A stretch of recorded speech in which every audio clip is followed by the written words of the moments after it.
сүйүүсүз эч кандай жашоону элестетүү мүмкүн эмес. Сүйүп туруп үйлөнгөндө кепилдик бар. Экөө өмүр бою бактылуу жашап кетет деген. Кыргыздын кыздары турганда мен неге Кытайды сүймөкмүн? Ата энебизди угуп, каякка байдын кызын алып калсак, ал кандай чыгып калат ким билет? Сен өмүр бою кыйналып жашамаксың да туурабы? Бул жашоодо бир эле жол келесиң. Эч качан сенечи жамандыкка турбойт сен ата эне. Дагы ата эне дагы эме кетирбейт дейсиңерби? Ата энелер дагы кичине кайсак кетириши мүмкүн, туурабы? Раймалы жана Бегимайдын сүйүүсүнө кандай карайсыңар? Бегимайды издеп жүрө берип өлүп калсак болот. Жигитиңиз Раймалдын ордунда да элестетели. Ошол бакка байланып туруп, өрттөнүп атканда өлтүрүп атса бирөө, жанына барат белеңиз? Сүйөм деп. Сулуу конигине карап балдар сүйүп атат депчи. Ага карап эле баары эле эрге тип атпайбы? Кониктер калып атыптыр силерге.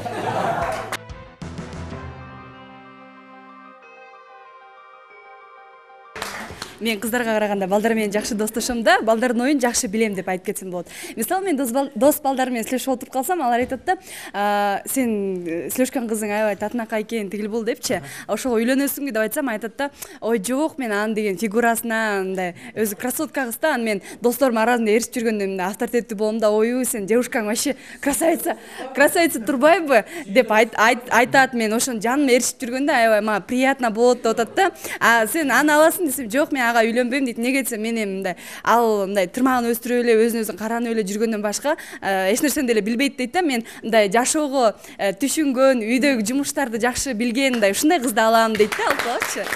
Ошон үчүн балдар булар кебетесине караганда убактылуу эле деп ойлойм да, мындай фигурасына, анысына, кебетесине карап эле убактылуу жүргөнгө эле да. Сизге кандай жигиттер жагат? Мага жөнөкөй, акылдуу, чечкиндүү жигиттер жагат, намыскөй жигиттер. Мен ачыгын айтсам, жигиттердин сулугуна карабайм, ал эң негизгиси намыскөй, жөнөкөй, акылдуу болсо, ошол жигит болот да. Сен жаман карайсызбы, сулуусун карайсызбы? Ушул эле суроо жана берген. Ал балдар менен сүйлөшүп көрөм, а мен бардыгын эле. Ошо 10 тен тишсечи, бирден ар күнү ар кимди тишсе деп коңуз. Кимисин карайт эле, сулуусуна көбүрөөк эме көңүл бурасыз да, туурабы? Тигисине караганда. Демек, кыргыз айтып коет, баягы жигиттер көзү менен сүйөт, кыздар кулагы менен сүйөт дейт. Туурабы же туура эмеспи? Жакта бир жигит сүйлөп кетпедиби, ата эненин айтуусу боюнча үйлөнгөнгө каршымын депчи. Мисалы, ата эне сен бир кызды сүйрөп келип эле моуну аласың сен деп эле мынтип сени кыйнабайт да, туурабы? Биринчи аны ошол кыз менен тааныштырат, үй бүлөсү менен тааныштырат. Анан кийин үйлөнөсүңбү деп сурап кеңешип туруп, анан кийин алып берет да, туурабы? Мен сүйүү бар экенине ишенем, бирок бир жагынан дагы ата эне менен кеңешип туруп, анан үйлөнүш керек да. Ата эне деле жинти эмес да. Эң биринчиден деген, мына уксаңар, эң биринчи деген ата эне деген баласына жамандык каалабайт эч качан. Ата эне жөн эле сүйрөп келип бербейт да кызды. Аны байкайт эң биринчи кандай экенин, кандай кыла алат экенин, эмне кыла алат экенин, ушу бала менен жашап кете алат экенби. Потом анан гана ошо кызды баласына айтат. Балам, сен башка кыздар, ар кайсы сулуу кыздарды көз жарып жүрө бербей, андан көрө ушу кызды алчы деп айтат. Жөн эле кыйнабайт да, ата эне кантип эле кыйнасын. Ошо сөз балага кыйналды деп эсептелет да. Демек, ата эне билет, Ата эне байкайт, байкап туруп ана баласына алып берет. А бул жөн эле сүйрөп келип жолдон эметет дегенге мен аябай каршымын. Эме, сиздин атыңыз ким? Индира. Индира, ушу ата энеңиз баягы бир жигитке турмушка чык десе, сиз кандай макул болосузбу?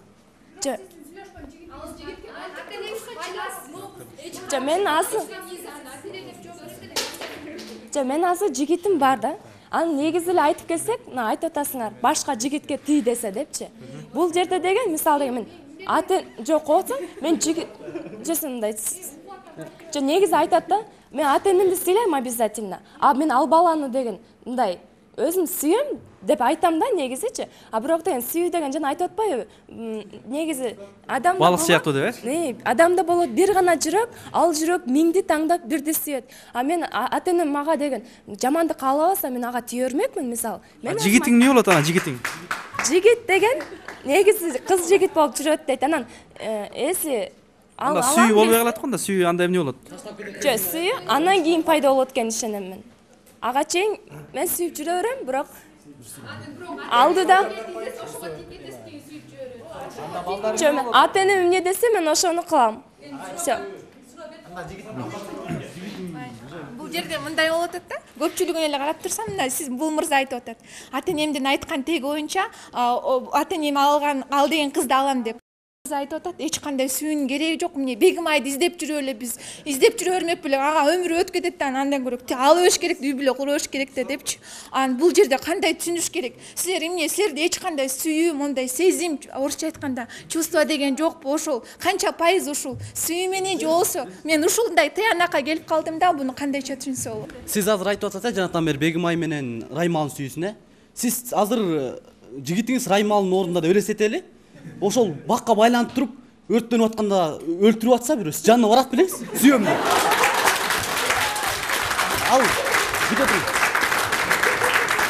Ал сүйүү деген бул дүйнөдө болуп көрбөгөн сүйүү. Ал мындай карап көрсөк, бул көркөмдүк, адабияттын көркөмдүүлүгү. А сүйүү деген азыркы заман сүйүүсү башка. Бул жерде ошол Раймал мен айткан жокмун, кайсы бир абышканы же ошого күрөш деп. Бул жерде сүйүүнүн күчтүүлүгү, сүйүү кандай нерсеге алып барат экен, ошол даңазаланып жатат бул жерде. Макул. Сиз күйөт белеңиз, ошону жооп бериңизчи. Күймөкмүн. Эгерде ал адамды мен сүйсөм, мен күймөкмүн. А мен сиздерге мындай суроо бергим келип атат. Эмне үчүн баарыңыздар эле сүйүү жок? Атам менен алган дегенде алам, Бегим айды издеп жүрө бербей эле мындай эле өтөм деген тыянакка келип атпайсыңар баарыңар. Эмне үчүн сүйүү жок? Сүйүү албетте бар. Сүйүү дегенчи. Билсеңиз, сүйүү деген сөз эле Раймалы менен Бегим айдын сүйүүсүндө элестетпеш керек өзүбүздүкүнчө. Ар бир адамдын маңдайына жазылган, мондай сүйүү болот, мондай түгөйүң менен жашайсың деген. Ошону биз кабылашыбыз керек да. Бул жерде мен эч кандай түшүнгөн жокмун. Раймалы менен Бегим айды айтып атасыз. Ал жерде сүйүүнүн күчтүүлүгү даңазаланганын айтып атам менчи. А чындыгында сүйүү үчүн күрөшүшүбүз керек деген бул жерде нерсе болуп атат да, негизги проблема. Демек Айнура ошол жакшылап сүйүп калса, ошол отко дагы, чокко дагы барганга дайын, Дайынмын. Сүйүүгө кабыл эле экенсиздер, бирок кабылып калсаңыз, кабылганда ата-энеңиз турат, жигитиңиз турат да. Анан ата-энем кой бул бала болбойт десе, сиз сүйөм деп жигитиңизге кете турбайсызбы? Сиздин оюңузду мен ошондой түшүндүм да. Негизи деген мен өзүм классташ кызым бар болчу да. Анан ал деген мамасын, папасы ажырашып кетип, ортодо бир эле кыз да, жалгыз өскөн кыз. Анан деген ушу бир жигитти сүйүп калыптыр. Ал биринчисинде деген ага деген сотка алып бериптир. Экинчисинде ага шакек, күмүш шакек алып бериптир да. Анан кыз уже ошо менен, жеңилдүүлүк менен аны сүйүп калды да. Сүйүп калып анан ата-энеси айтты да, кызым мени таштабачы, ушака мен жалгыз калам, эч ким туугандарым жок десечи, кыз мына жигитим сүйөм деп жигити менен кетип калды. Мамасы таарынган бойдон калды. Азыр кыз азыр менин классташым төрөдү да. Төрөдү, бирок мамасы менен катышпайт, башка туугандары менен катышпайт.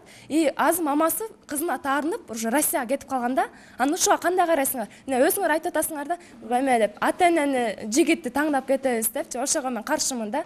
Эң биринчиден ата-энени да ойлош керек. Каза болду, анан боюнда болуп калды деп, ушул мисалы үчүн сүйүп экөө никесиз эле ушу жатып алган туурабы?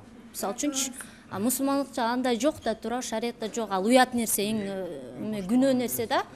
Анан ал баланын каза болгону, ал ата мамасы эч жок. Ал бизге качан тагдыр азап ошондой жазса, тагдыр ушул кезде каза болосун, ушул кезде. Булар айтат, ата-энебиздин жанакы бүгүнкү күндө Раймалга окшогон сүйүүлөр бүгүнкү күндө да болуп атат деп атат. Анан бул айтат, сүйүүгө деген биз күрөшүбүз керек деп атат. Эгерде эч кимдин тагдырына андай жазбай эле койсун, бирок ушундай тагдырлар болуп калышы мүмкүн. Сиздин сүйүүңүз деген көзү көр болуп туруп бир спид менен ооруган кызга сүйүп калсаңар эмне кылат элеңер? Спид менен ооруган кызга да? Аябай бир, ошондой мындай болбой эле койсун, бирок ал деген жана Бегим ай деле караган чалды сүйүп калып атпайбы, туурабы? Мүмкүн күндө дагы жашы 50 өткөн бир чалды сүйүп калсаңар ошого тиесиңерби? Ушундай суроо да.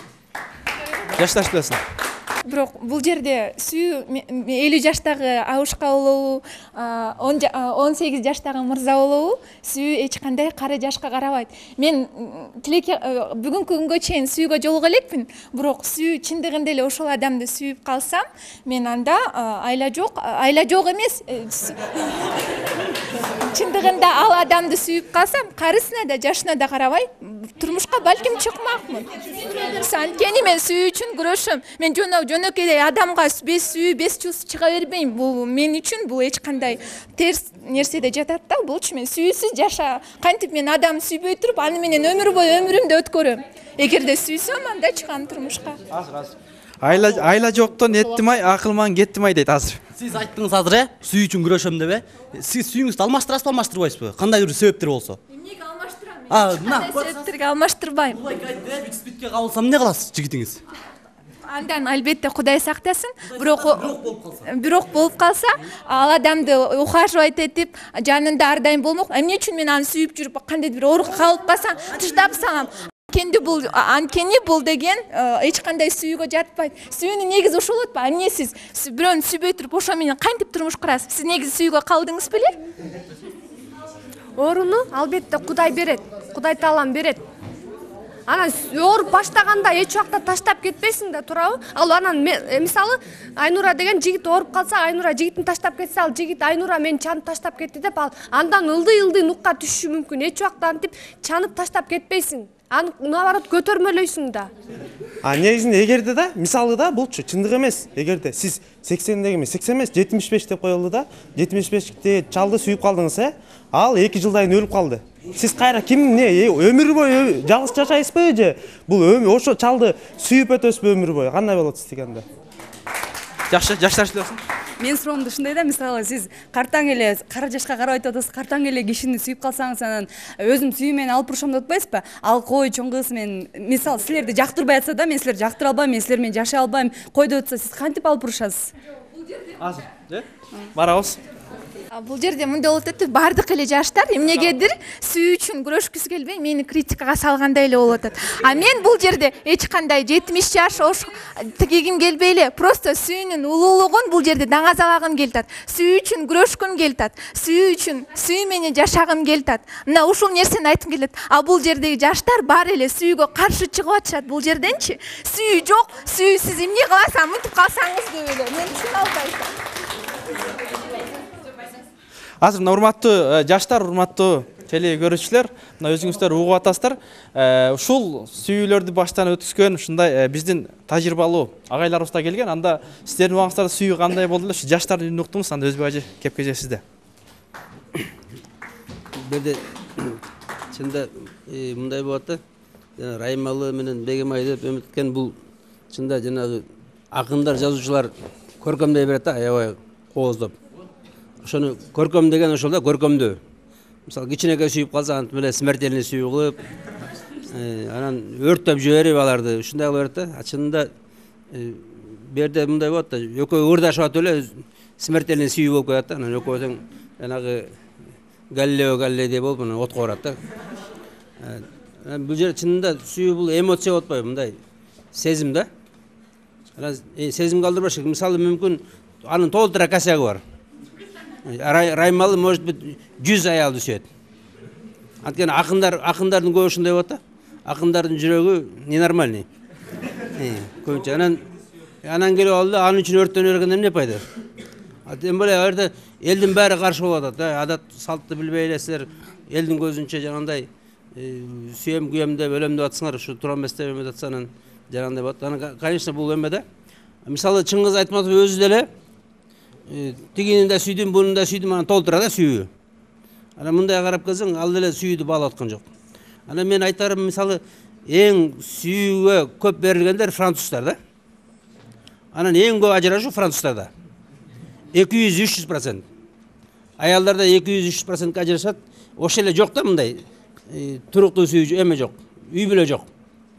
Мусулмандарда көбү көрбөй эле үйлөнөт. Атасы айтып, туугандар айтып, мына мисалы жеңелер айтып, мынога күйөөгө чыга албайсыңбы, мыноо менен үй кура албайсың деп.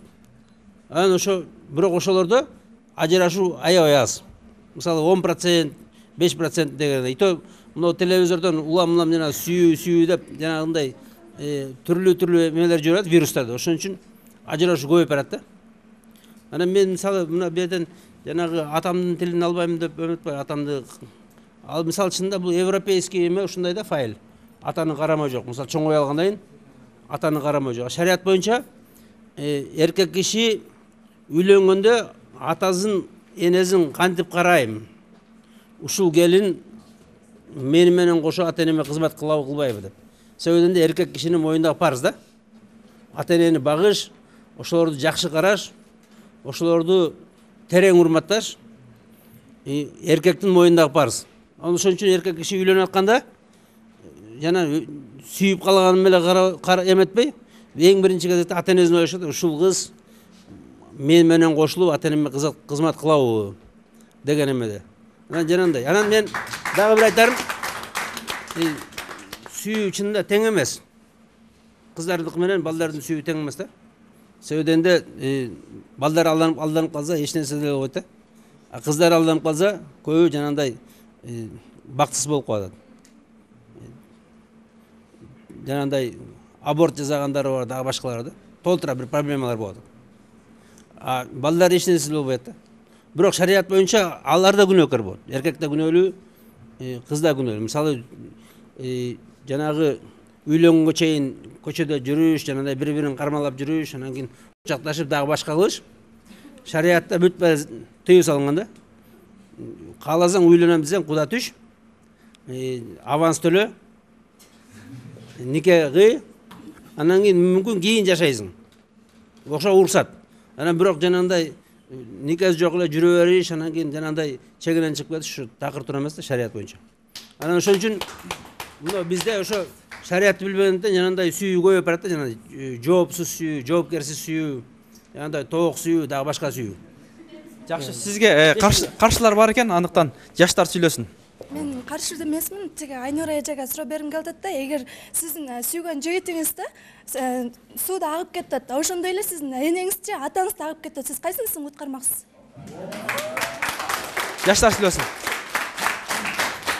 Мурунку ата бабаларыбыздын, чоң ата чоң энелерибиздин заманына таянсаңар, ошол учурда ажырашуулар аз болгон азыркы заманга салыштырмалуучу биз ошол сүйүү деп макул ата энелер сүйгүлө деп кой берип койгондо көчөдөгү кыргыздын менталитетине жатпаган жат көрүнүштөрдү кылып эки-экиден кучакташып сүйүүнү наоборот биз тебелеп атабыз да. Андыктан биз ата энелерибиз эле кудалашып эле жашынака болуп ошондо үйлөнгөндө эле күйөөбүз менен сүйүү менен алып бурушуп ошондо эле сүйүшүп жашаган оңго деп ойлойм мен. Жаштар сүйлөсүн. Эң негизгиси чыныгы сүйүү болсо, ата эненин баркындагы, өзүнүн жарындагы, ошо келечекте боло турган жарынын дагы бактылуу кылып, өмүрдөгү дарак боло турган үй бүлөнү жана мамлекеттин келечегин эң жакшы кылып алып кете алат. Эгерде чыныгы сүйүүнү билген адам гана, ал чыныгы сүйүүнү билиш үчүн ар бир адамдын жүрөгүндө сүйүү болуш керек. Бүгүнкү жаштар эртеңки келечегибиз дейт. Негизи сүйүш керек деп эле баарыңар Индиянын кинолорун көргөн окшойсуңар. Негизи кыргыздын маданиятын сакташ керек, каада салтын сакташ керек да. Негизичи сүйүү деп өзүң сүйгөн немен алып кетип калып, каада салттар унутулуп калат да. Негизи бүгүнкү жаштар эртеңки келечегибиз дейт. Жаштар эртеңкини ойлоп, ошо каада салтты баардыгын сактап кетсек, ошондо Кыргызстандын келечеги оңолобу деген ойдобуз да. Жаштар сүйлөсүн. Саламатсыздарбы? Мен балдарга айтып кетет элем да, бул жердегичи бир кызды сүйдүңүз, анан ошону дагы ата энеңизге туура түшүндүрүп, мен балдарга айтат элем да, көндүрүңүз ата энеңизди, сүйүүңүзгө жетиңиз деп айтат элем да. Жаштар сүйлөсүн. Бул жерде деген сүйүү тууралуу ар кандай пикирлер келет да. Мисалы, бирөөбүз ата энесинин сөзү менен барышыбыз керек деп, бирөөбүз сүйүп гана үйлөнүшүбүз керек деп. Негизи эле бул пайгамбарыбыз айтып кеткен да, негизи эле ата энесин сыйлабаган адамды Алла Таала эч качан ыраазы болбойт депчи. Албетте биз биринчи ата энени ыраазы кылышыбыз керек, андан кийин үй бүлө, андан кийин сүйүү. Андан кийин негизи эле айтылат да, мындай сүйүүнүн эл журт таралды, сүйүүнүн дүйнө жаралды дейт да. Негизи эле дүйнөнү байланыштырып турган бул сүйүү болсо керек. Анан албетте дагы бир сөз бар. Адам баласы негизи кийимге муктаж болгондой эле аял менен эркек ошондой муктаждыкка ээ депчи. Анан бул жерде айтыла турган нерсе, албетте ошол муктаждыкты биз сүйүү гана менен берилишибиз керек. Анан биринчиден бул сүйүүнү биз албетте үй бүлө кургандан кийин, бизге нике болгондон кийин гана биздин ортодо сүйүү пайда болот деп ишенем да мен. Анан бул эже айтканда, Айнура эженин баары эле ар кандай көз карашта болуп атат да. Негизи эле бул эже баягы сүйүүнүн күчтүүлүгүн даңазалап айткысы келип атат да. Мындай бир философтор айтып кеткен экен да. Эгер дөөгө карасаң сен чын сүйүүдөн туманданган көз менен, анда сулуу көрүнөт пери дейсиң айтып өткөз сөз менен депчи. Ошо менен Жаштар сүйлөсүн. кыздарда намыс күчтүү болот атпайбы? Тескерисинче азыркы учурда мындай да, кыздарчы сүйүп кал, мен тигил баланы сүйөм, ошон үчүн баарына даярмын, үйүнө бар. Мисалы мен кошуна балама деле мындай жашынакай балада кыздардын баары үйүнө келишип, сен сүйүп калдым, анда мен кирим жууп берчи, мен сүйүп калдым, жуам, мен сени сүйөм да депчи.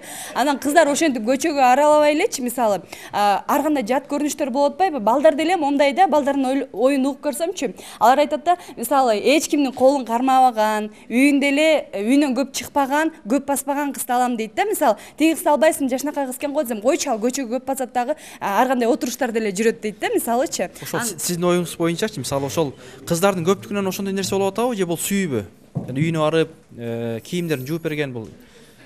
Бул сүйүү деле эмес го деп ойлойм мен. Антип кийимдерин жууп берген бул сүйүүгө деле жатпайт мисалы. Жаштар сүйлөсүн.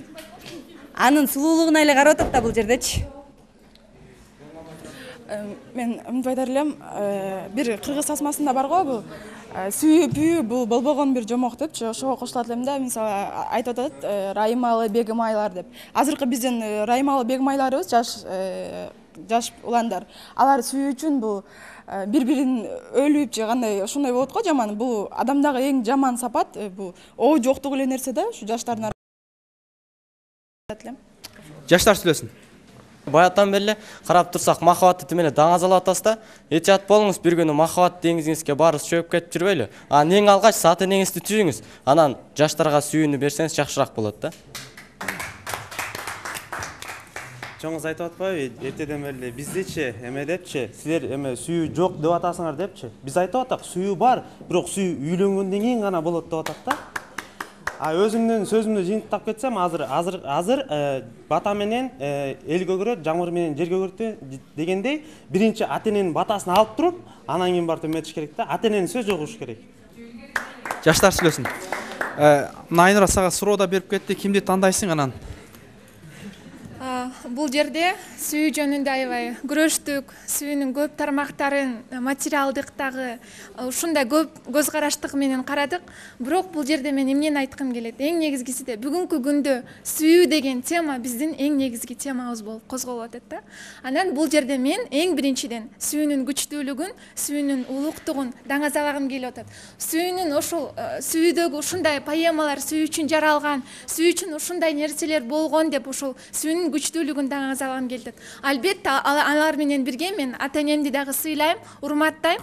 Бирок сүйүү үчүн күрөшөм жана ошондой эле көчөдөгү мындай сүйүүнү мен каалабайм өзүмө.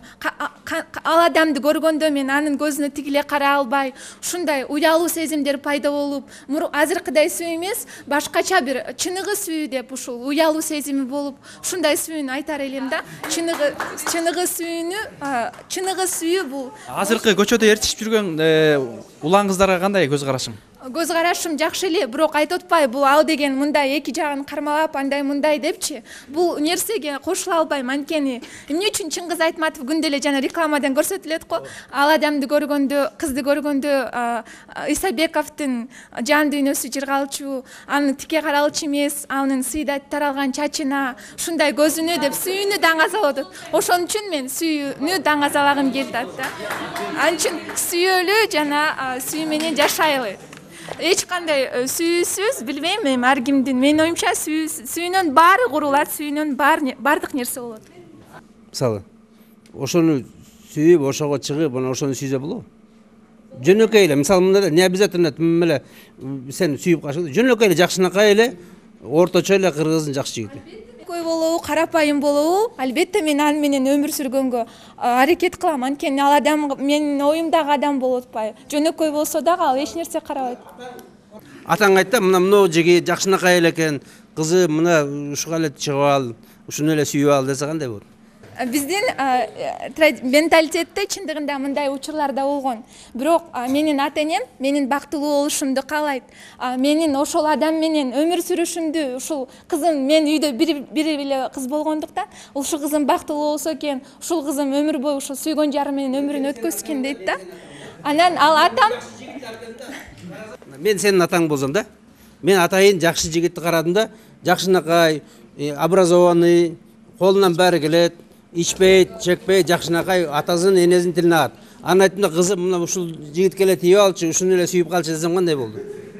сүйүп калчу деген бул жөн эле сүйүп кал десе эле сүйүп калчу нерсе эмес да. Сүйүү деген башка нерсе да. Эмне жөн эле сүйүп калчу десе, мен ушуну сүйүп калам. Бул жөн эле кандайдыр бир сен балким көчөдө кетип барат сүйүп каласың. Балким ал адамды бир көрүп сүйүп каласың. Мындай жөн эле, мындай сүйүү бул башкача чувство болуп атпайбы? Жок, эмнеге? Сүйүү деген сиз негизи өзүңүз сүйүп көрдүңүз беле? Ушуга жооп берсеңиз. Сүйүп көрдүңүз беле? Жооп берсеңиз ушуга. Сүйгөм, сүйүп, үйлөнүп, көп балалуу болгом. Азыр деле сүйөм. Сүйлөшүп. Жок, сүйүшүп жүргөн жок. Мен мисалы көрдүм, жактырдым, атасына бардым, алдым, жакшы көрөм. Жок, жок. Жакшынакай эле көп балалуу болуп жашап атат. Жок, көрдүм, жактырдым.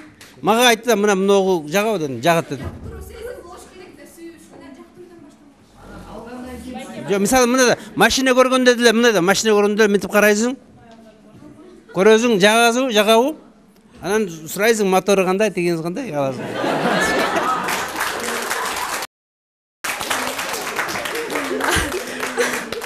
Рахмат сизге. Бирок менде мындай учур болгонда, бир адам сүйүүсүн арнап, ушундай эмне үчүн анда сүйүүсү болгон эмес го, анда мен ага ишенбейм. Сүйүүсүн арнап, сенсиз жашоо жок. Эмне үчүн мени сүйөсүң? Башка адамдар деле толтура. Менден башка деле кыз менен турмуш курсаң, ал менен сүрсөң болот да, мен сага взаимно кыла албайм десем. Жок, мен андай кыла албайм, анткени бир гана мен сизди сүйөм деген учурлар болгонда, бул жерде деле сүйүүнүн күчтүүлүгү, сүйүү бар экен даңазаланып атпайбы? Сага бир жигит келди да. Анан кийин сен жактырды, келип алам деди, бирок сен тип ойдуң, ал эми ошо менен азыл өлүп калмак беле. Ал барат башка кыздарга айтат, мен сен алайын деп атам, чыгык деп. Анан чыккан ал болот. Жакшынакай бактылуу жашай берет. Эч ким өлүп калбайт. Эмне үчүн бүгүнкү күндө сүйүү үчүн күрөшпөй эле жөн эле ушундай талкуу болуп атат? Бул жерде сүйүү үчүн күрөшүш керек, сүйгөн адам менен жашаш керек. Ошондо бири-бирине сүйүүсүн арнаган кандай телефилмдер бар, романдар бар. Ушундай сүйүүнү эмне үчүн биз өзүбүзгө мүмкүнчүлүк түзө албайбыз? Ушундай сүйүүнү каалагым келет. Романдарга көп ишенбей, романдын баары жалган. Анын баары фантазия. Алар жанагы акындар өздөрү сүйгөн кыздар жөнүндө эле жазып берген. Тигин да кидет эткен, бун да кидет эткен. Бет жазып берген. Ишенбей аларга. Макул агай, кыскасы сиз сүйүү жок деп жатасыз. Жок деген жоксуз, эми сүйүү жактыруудан пайда болот. Бирок мен айтар элем, сүйүү албетте бар. Биз сүйүү менен жашайбыз, жашоо сүйүүдөн курулат деп. Сүйөм дейсиң, сүйкүмүн ырсулуу кыз, сүйүү жактан бир Алланын кулубуз дейт. Сени жараткан сүйүү берген. Сен сүйүүнү өзүң тапкан эмессиң. Ошол сүйүүнү берген кудуреттүү, күчтүү сүйсөң, сени сүйүүң дагы жакшы болот. Рахмат кеңешиңизге. Сизде сүйүү бар экенин даңазалап этти деп ишенем. Сиз сүйүүгө кабылган эмесмин деп атпайсызбы? Өмүр бою кабылбай калсаңыз эмне кыласыз? Дагы бир суроо. Эгерде сиз сүйгөн жигит сизди сүйбөй койсо эмне кыласыз?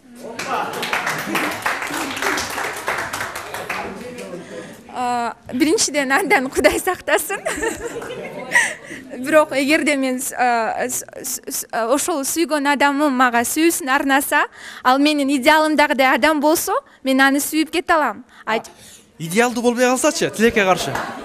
Тилекке каршы ошол идеалдуу менин чувствомдо сүйүү жок болсо, аны менен мен өмүр кура албайм. Мен ошол Айнура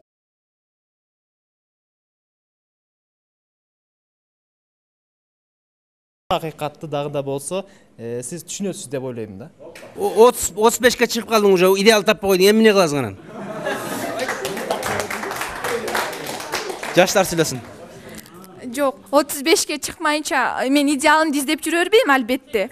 Идеалымды издеп жүрө бербейм. Мага сунуш кылган адамга турмушка чыгышым мүмкүн. Ал мен жактырбасам дагы, мен ал адам менен түтүн булатышым мүмкүн. Бирок мен жүрөгүмдө ошол адамдын элеси, ошол адамдын мага ошол менен өткөн бактылуу күндөр менин жүрөгүмдө жашай берет. Мен аны ар дайым оюмда боло берем. Айнура, мындай да, эгерде ошол баягы сен элесиңде жашаган жигит болсун, мырза болсун, баягы жүрөк ооруга алып калышы мүмкүн да? жүрөк ооруга бул кандай медициналык жактанбы же сүйүү жактанбы? Бардык жактан. Эми жүрөк ооруга алып келип калса кандай андан кырдаалдан чыкканга аракет кылам. Мен анткени башка мындай эле жактырган адам менен түтүн булатып балалуу болгондон кийин ошол сүйүүм балдарыма өтөт деп ойлойм. Бирок сүйүү үчүн башка жаштар дагы биз дагы бирок жакшы мамлекетибизди сүйүүдөн куралгандыктан күрөшүбүз керек деп ойлойм. Сүйүү бул сиз туура эмес түшүнүп өткөнсүз, идеалды издебейт сүйүү. Сүйүү да карап туруп эле бирөөнү сүйүп калсаң мүмкүн да алчы. Анан дагы бир нерсе жыйынтыктап кетейин дедим эле, сүйүү деп азыр көбүнчө балдар кыздарды сүйдүрүп алып, кел сен мени сүйөсүң да көлөкөз кошула алалы, кошулушту нике кылышпай элечи. Анан ошо кыздар чап кетип атышат. Ал кыздар калды. Бактысызчы. Анан сиз айттыңыз, сиз туура эмес түшүнүп өткөнсүз да, идеалдуу адамга чыгам депчи, идеалдуу адамга чыга албайсыз. Идеалдуу адам жок. Анан сүйүү деген идеалдуу адам сүйө албайсыз да эми. Сиз мисалы үчүн идеал деген сиз значит сиз да материалдуу өзүнүн статусуңузга карайт экенсиз да, образован ошондой издейт экенсиз. Ошондой эле нерсе болуп атат. Адам бири-бирин сүйгөндө гана ошону чыныгы сүйүү деп эсептейм. Бул ошол бул жака кошулуп кетем алага. Ошол ата-энесинин айтканын угуп, ошол адам менен бактылуу болсун демекчимин. Жана ошондой эле сүйүү бул деңиздердин мындай сезимдин ханышасы демекчимин. Демек сиз ата-энеңиз айтканга кошуласыз толук кандуу, Сүйүшүп үйлөнгөндөр да, ата-энесин угуп үйлөнгөндөр да бактылуу болсун демекчимин. Бирок жана тиякта айтып атат, мурун эмнеге көп үйлөнүп көп ажырашпачу, азыр эмне көп ажырашат депчи. Мурун мисалы үчүн аягын сабап койсо деле кетип калчу эмес, азыр мисалы үчүн аягын сабап койсо эртеси күнү кетип калат да. Ошон үчүн мурунку заман менен кийинки азыркы заманды салыштырбаш керек. Биз азыркы жашоодо оптимисттүү көз карашты көбүрөөк карайлы дагы, розовый очкилер чечип, мындай баарыны салыштырып, ата-энеңди да карап, сүйүүңдү да карап жашайлы демекчимин. Кыздарды да туура сүйгүлө деп, башаламан сүйүүгө баш ийбегиле. Буну деген сүйүү бул жака каршы деген эч качан туура эмес. Бизде